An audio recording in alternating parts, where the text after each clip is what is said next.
So the LDS Church claims that it's the restored gospel, God's kingdom on earth, established in 1830 by Joseph Smith's reception of authority from Jesus Christ to reestablish the kingdom of God on earth with absolute divine authority and revelation from the heavens. Polygamy, or polyandry, and related subjects have become a real issue for a lot of people in the church since their inception. They've been difficult to explain or to reconcile to the belief that an all-knowing, just and holy God, who is also unchanging, guides the church today. Today we're going to address some questions here posed on a Reddit post this morning that are challenging for us to reconcile to a faithful perspective. So, without further ado, let's get into it.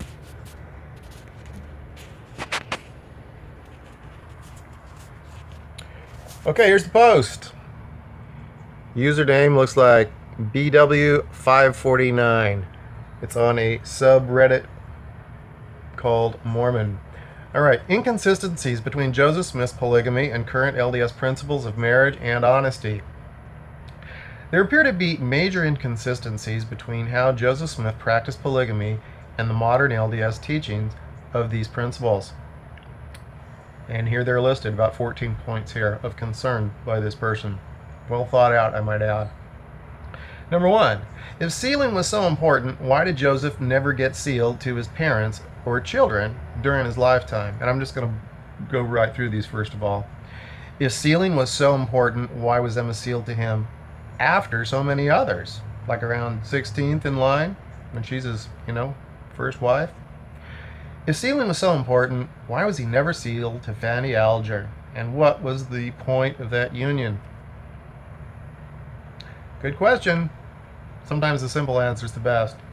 Why did Joseph Smith get sealed to other righteous men's wives, like Orson Hyde and others?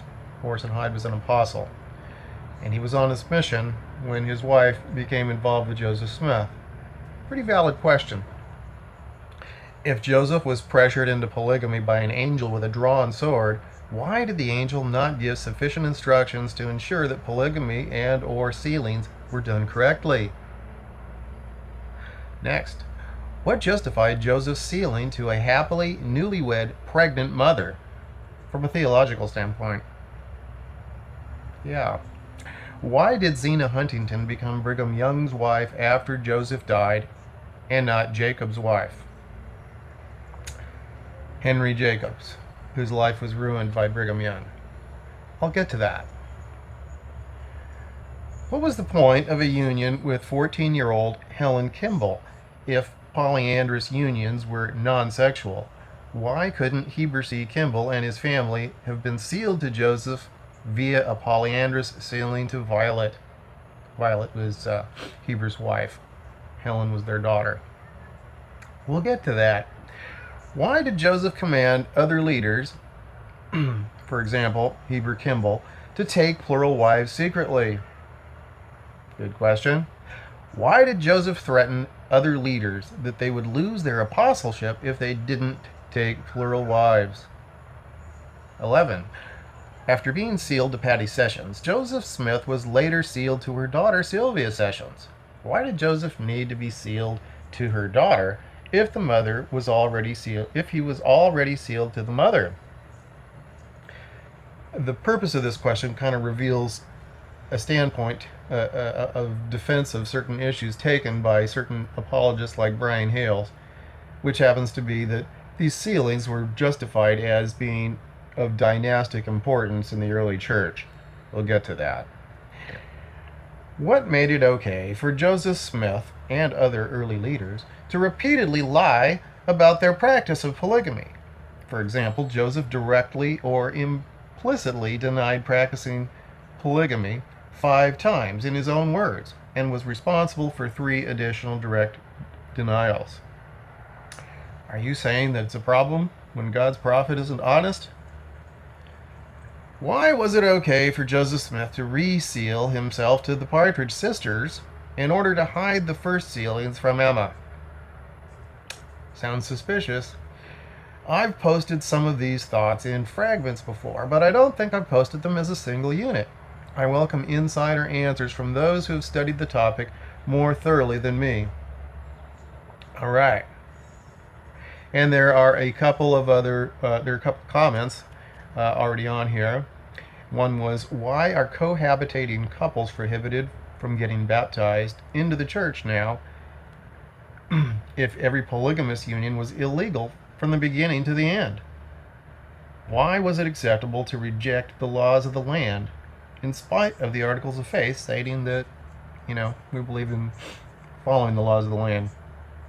Okay, and someone offered a thought on that, and someone offered a real simple answer down at the bottom, which might be a little on the explicit side, and actually addressed the issue from a point of not necessarily buying into Joseph Smith's story, but looking at things in what would be considered a more logical or rational, simple answer.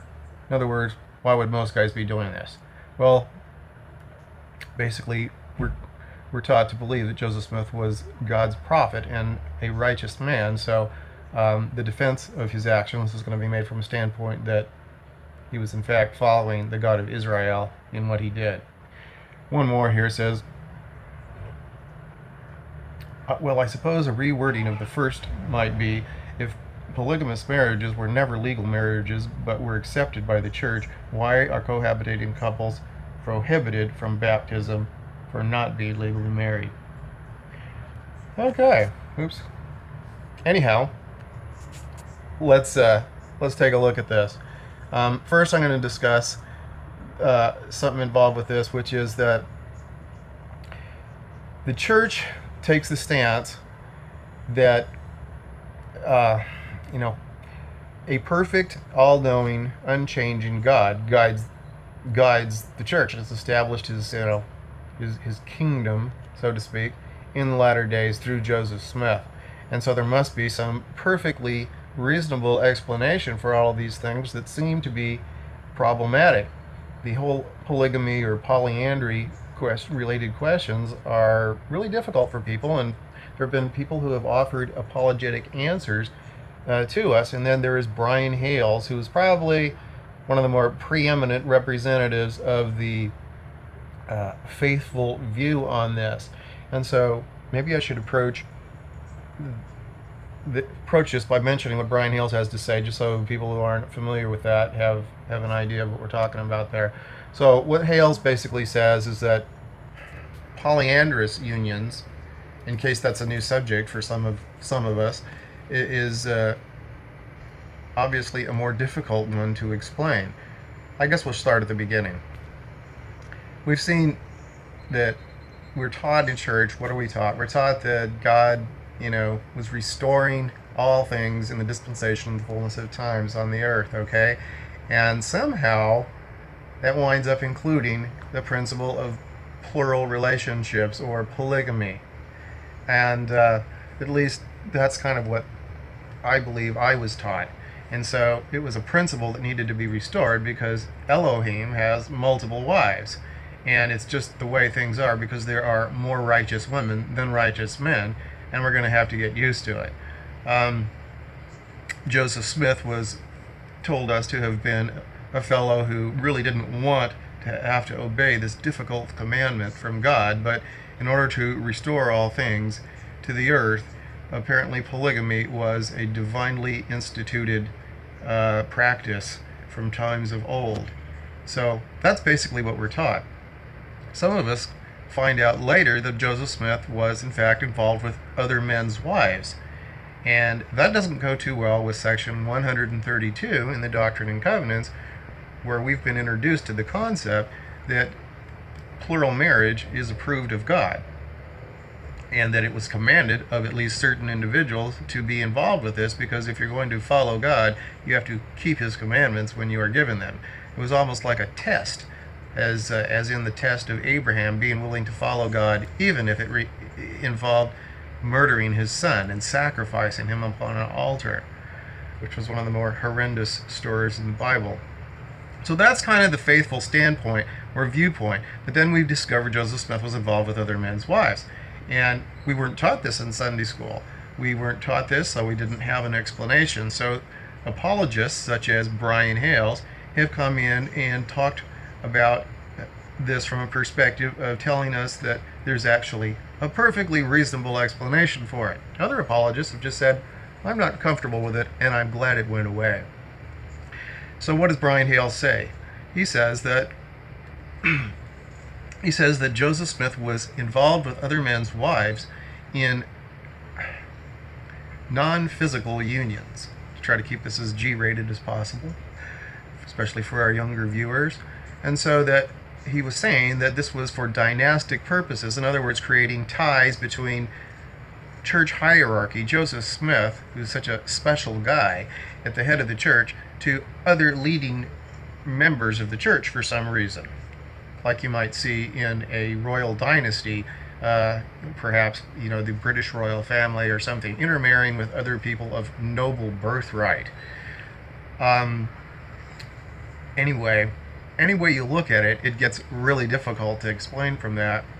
And it's much simpler if you look at it from what sounds like a logical viewpoint from behavior of many men in this life.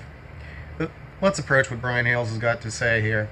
What else he's said about this, of course, is that he says, hey, Joseph Smith was not intimately involved with these women as husband and wife. So, how consistent are these answers? Well, let's look at the questions and see if there actually does seem to be a reasonable answer. Because it looked to me, as we went through them, that the person writing this post was pointing out things that seemed to be not real consistent with the defense of Joseph Smith by Brian Hales as the totally righteous guy who was just obeying Heavenly Father and was a reluctant polygamist and was not fully practicing polyandry in the flesh. So maybe we'll start taking a look at some of them and see how Brian Hales' defense holds up to these questions. Because God would cease to be God if he didn't keep his own commandments. If he didn't follow his own principles, wouldn't he? Isn't that what's said in Alba, maybe chapter 37 or so? I have to do these things by memory sometimes. So now we're going to take a run back through here. If sealing was so important, why did Joseph never get sealed to his parents or his children during his lifetime? Good question. If sealing was so important, why was Emma sealed to him after many others? Number 16 or so on the list. And if sealing was so important, why was he never sealed to Fanny Alger? Okay, so those three kind of go in one particular category. And there's one answer that works pretty well for that, and I'm going to get to that pretty quickly. Next, we've got, why did Joseph Smith get sealed to other righteous men's wives? We talked about that dynastic principle, and I think now's about time to get into that one. Dynastic principles. There's another one down here later that discusses something similar to that, about being sealed to other men's wives. And that was the Helen Mar Kimball versus why not just be sealed to Heber's wife, Violet, in a polyandrous sealing. Well, what kind of sealing are we talking about? If you're not familiar with this issue, we've heard things such as there were sealings for time, there were sealings for eternity, and there were sealings for time and eternity. And this is kind of a defense that's used by church apologists based on the circumstance. In other words, you have to change your stance to make things work out. They can't keep the same stance every time because the same defense doesn't work every time. There doesn't seem to be a consistent defense for what we are being told justifies Joseph Smith doing all of these things. The only thing that really brings it all together is that, well, or the simplest explanation, like I said, seems to make the most sense. So let's take a look at that. Polyandrous sealings? Well, really, in my view, there's no such thing as a polyandrous sealing. In other words, the purpose of sealing for eternity, a polyandrous sealing for eternity, let me qualify that, there's no such thing. The order of heaven, as we are taught, is that one man may have multiple wives, but one a wife can only have one husband. There's no such thing as polyandry in the celestial kingdom. It's contrary to the law of heaven. So that actually doesn't exist. Are we talking about something for time?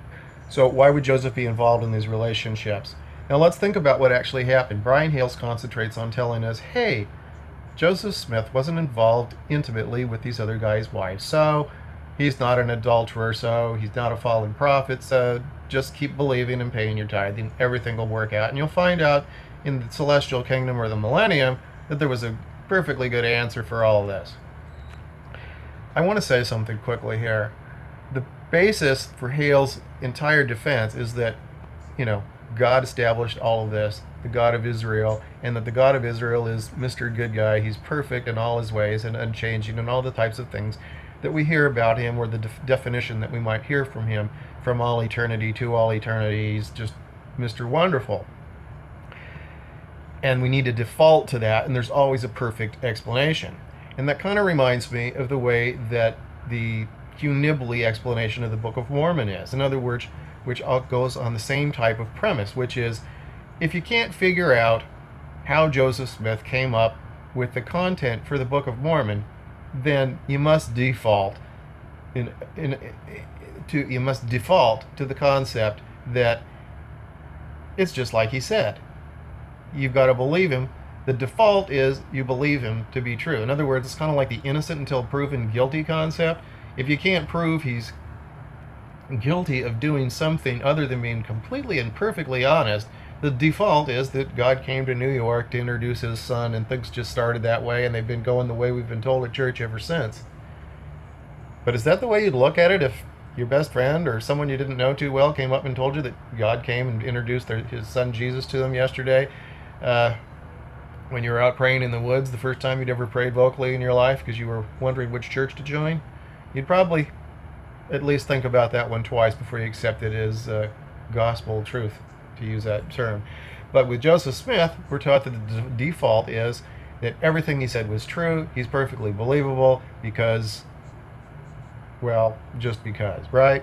So let's think about what Mr. Hales is telling us. He's telling us that Joseph Smith was married to, around a dozen guys' wives who were involved in the church, most of them, and most of them considered faithful. Not all of them considered faithful in the church, but some were considered faithful men in the church. In other words, keeping their covenants with their wives. So why is it okay for Joseph Smith to be sealed to them for eternity? In other words, he's destroyed their family for all eternity. Is that okay? Isn't that really what we're here for? Is to overcome the flesh, gain a body, marry our soulmate, and create an eternal dynasty. A family sealed together. Families can be together forever. But for these faithful men, like Orson Hyde, for instance, out serving a mission, he was deprived of his family for all eternity by Joseph Smith being sealed to his wife while he was out faithfully serving the Lord on a mission. Does that really make sense? How does that make you feel about the Lord God? So each of these men who were faithfully engaged in keeping their covenants were being deprived for all eternity of their wives, and I suppose their children would also go with them being sealed to Joseph Smith, because the wives would now be sealed for eternity, and that would be the recognized union for all eternity. So we've got to believe that God decided to tell Joseph Smith to go ahead and destroy the families of these faithful brethren, including apostles, and take them for himself. Does that work for you? Okay, so there we go with the polyandrous thing. That's the way I look at that, and I think that's something that we all need to consider. So if he wasn't being involved with these women in an intimate way, and we're assuming that Brian Hales in his apologetic efforts are sincere and true, then we have to assume that God said to do that God said to steal these women and children from these faithful husbands for all eternity. Furthermore, looking at some of these other questions, which are concerned with legal issues, we have to ask ourselves, why was it that God would be demanding that Joseph Smith break his marriage covenant with Emma. If we look at section 132, which, by the way, Joseph Smith never submitted to the church, as basically we see down here where he says, he or she, the person posting this, mentions the fact that Joseph Smith actually denied that he was practicing any sort of plural relationships, and he did so multiple times. So rather than follow maybe the practice or law of common consent, or at least submitting this to the apostles for approval, and then announcing it to the church, Joseph Smith flat out lied and said he was not involved at all with other women. So we have to believe that if an angel with a drawn sword threatened Joseph and told him he needed to get with the program and start getting involved with other women, that Joseph Smith was being commanded by God to violate the terms of the marriage contract that he entered into with Emma. Now, section 132 tells us that a marriage for time is good until death do you part. So we are told in section 132 that God has sanctioned marriage for time as far as that contract goes until the end of that contract. God should be honoring that contract, not desecrating it. So Joseph Smith is telling us basically, or the church is telling us, that Joseph Smith was commanded by God to violate the terms upon which his wife agreed to be his marriage, a legal contract, and we've always been told that marriage was instituted by God. So basically, we have to believe that God has zero integrity here. Emma agreed to marry Joseph on the terms that he would cleave unto her and none else, that he would forsake all others. Those are the terms of a civil marriage. She didn't agree to open marriage that I'm aware of. Okay, so God has zero integrity if we are to believe that he told Joseph Smith he needed to violate the terms of that contract.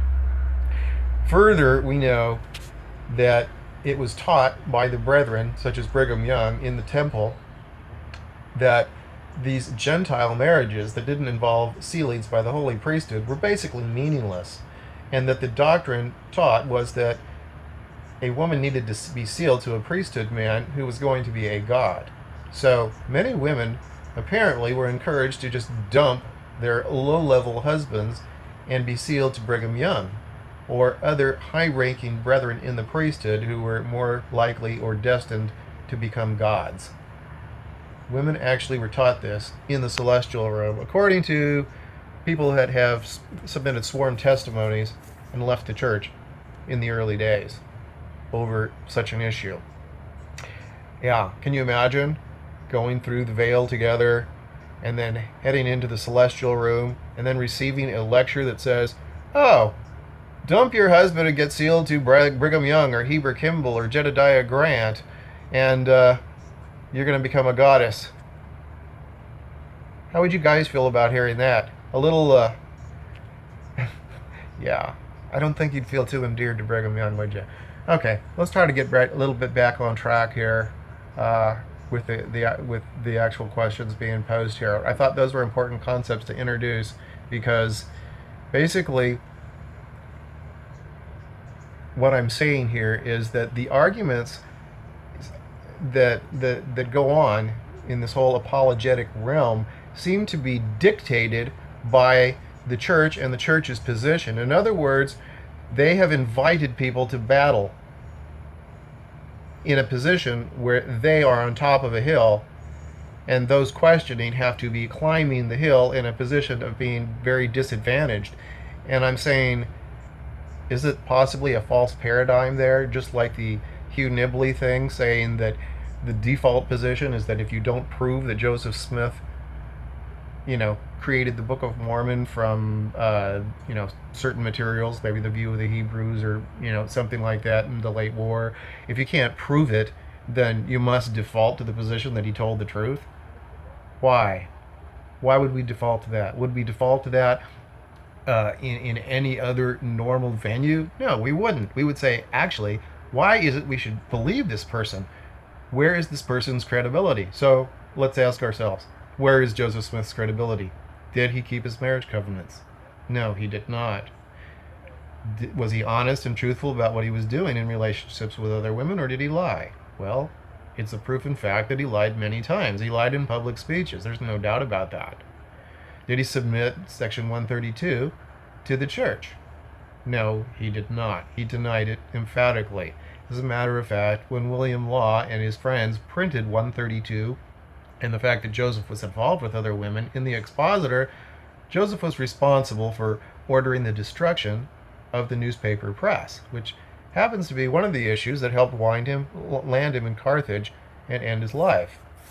So, how honest was he? Where is his credibility?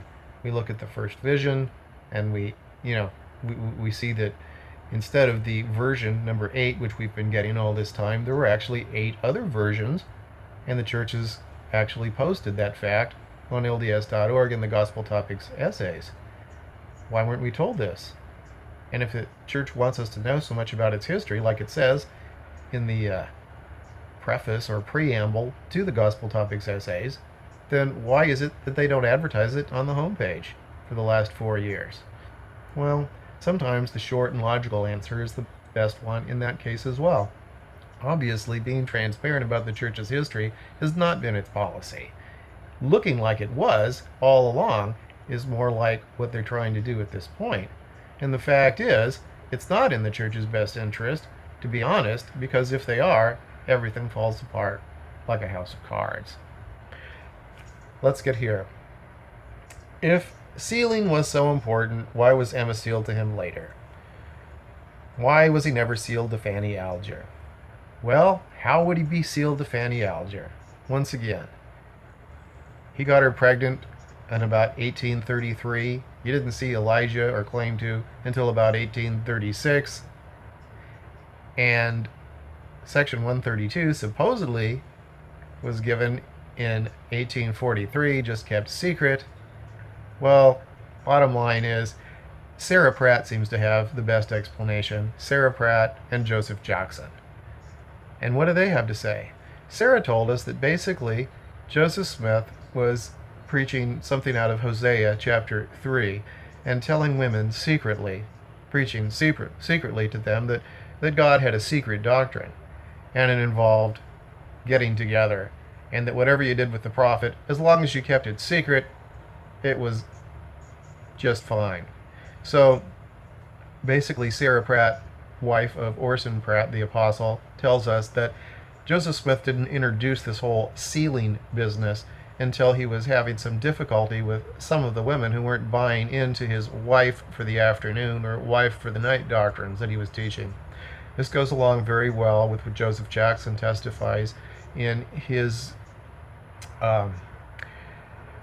in his sworn testimony of his basically undercover operation that he did in Nauvoo on the Danites and the spiritual wife system, in which he tells us that there were no less than 600 women involved in what was called the spiritual wife system, which runs closer to placing women in the position of being a timeshare that can be accessed for pleasure by multiple people whenever they can schedule it, rather than a polygamous type of relationship, which, as we had been told by the church, Joseph Smith was involved with. In other words, I've seen things posted by faithful and clueless LDS, probably youngsters many of the time, on YouTube comments saying that Joseph Smith was just taking care of widows and that there were too many women and not enough men. So God commanded Joseph Smith to take extra wives so that he could take care of these poor widows or have children with women that otherwise would never have the opportunity of motherhood.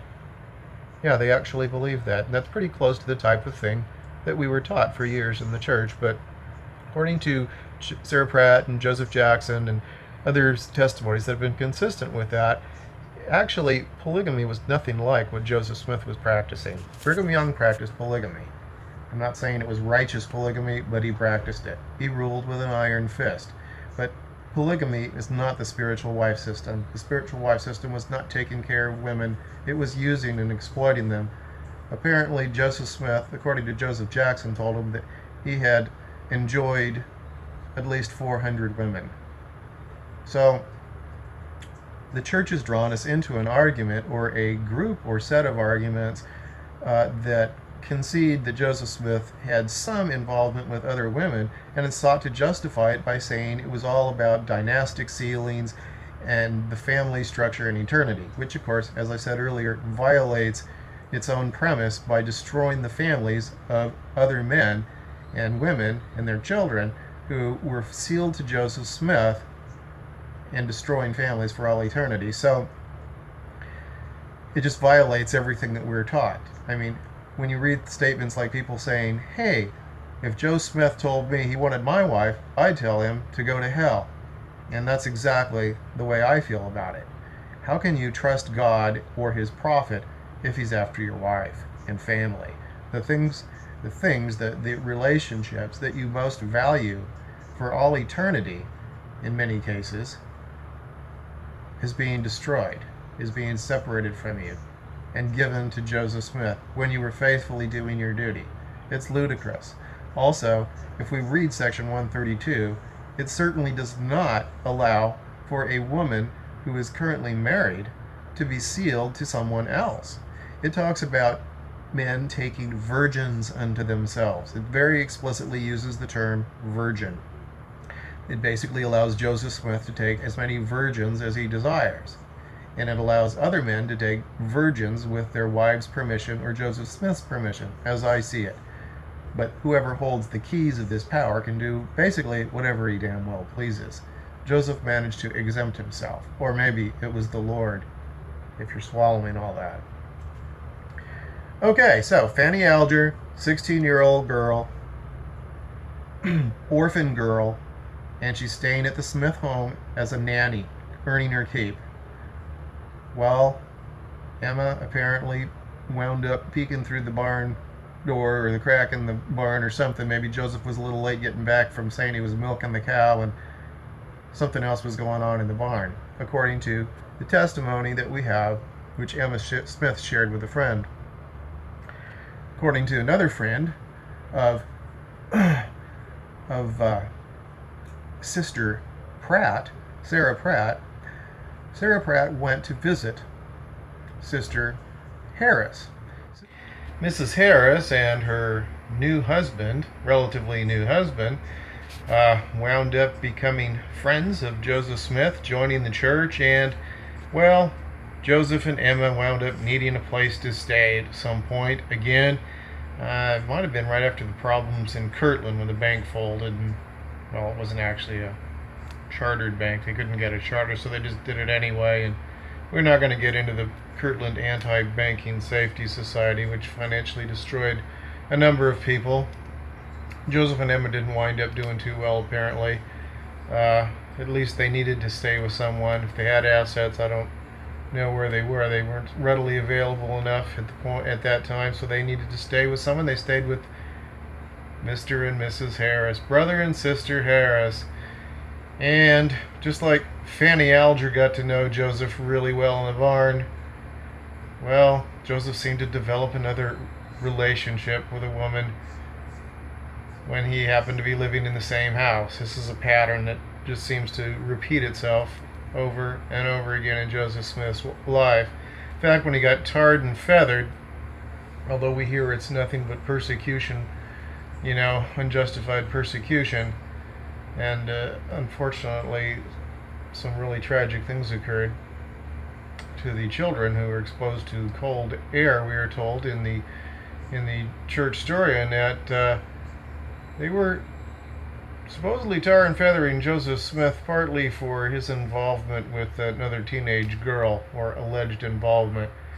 And we just find this over and over and over again. If Joseph Smith lives in the same house with any female, the chances of him getting involved with her and getting a revelation or something, I guess he didn't even call them revelations back then. He had to maybe think up something when Emma caught them in the barn, I don't know, but sooner or later, it got to be a big problem. So, according to Sarah Pratt, he started getting up some revelations later on when the Hosea doctrine was failing some people. Got his own revelations. Even had the angel with a drawn sword threatening him that he needed to get with the program. Funny thing is, though, that Section 132 doesn't say to take other men's wives. It says virgins. So he just couldn't seem to ever keep his story straight, or keep a doctrine, keep a theme, kind of like the apologists are now. They have to keep changing their platform because there's just too many problems when you have to keep changing your story. Why didn't they listen to the Blue Fairy? So, while living in Nauvoo, I believe it was, is when Sister Harris, she became friends with Sarah Pratt. Sarah Pratt was approached by Joseph Smith while her husband was out serving a mission. Joseph Smith apparently told Sarah Pratt that the Lord had revealed unto him that she was to be one of his spiritual wives. He had just mentioned it to her that he had long looked upon her with favor, and additionally said that he hoped that she would not refuse or repulse him, if I recall the words as accurately as possible. So Sarah was greatly distressed, and although Joseph promised her that it was of the Lord God and that he actually possessed the blessings of Abraham, Isaac, and Jacob to be shared with her, she told him to take his blessings of Abraham, Isaac, and Jacob and peddle them somewhere else. So she went to her friend, Mrs. Harris, to unbosom her grief, in her words, and to her shock and horror, Mrs. Harris said, "Well, what a fool you are. I've been Joseph's mistress for these last 4 years." Good grief. What was going on here? Well, it's explained a lot better by the spiritual wife system than it is by Brian Hales.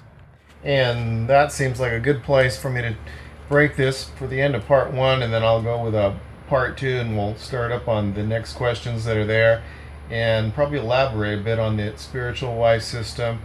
Additionally, I'm going to upload over to this channel the 10 videos that I've done on the spiritual wife system. Basically, those were a reading of Joseph Jackson's testimony of what occurred in Nauvoo with the spiritual wife system and the Downites.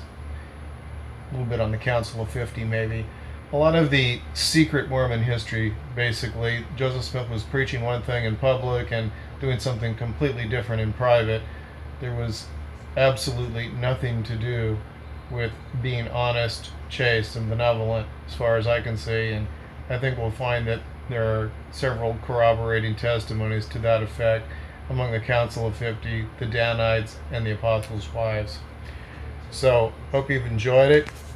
And this has been a Mormon Truth video. Remember to like, subscribe, and give some comments here. Appreciate it if we keep them clean. Thanks.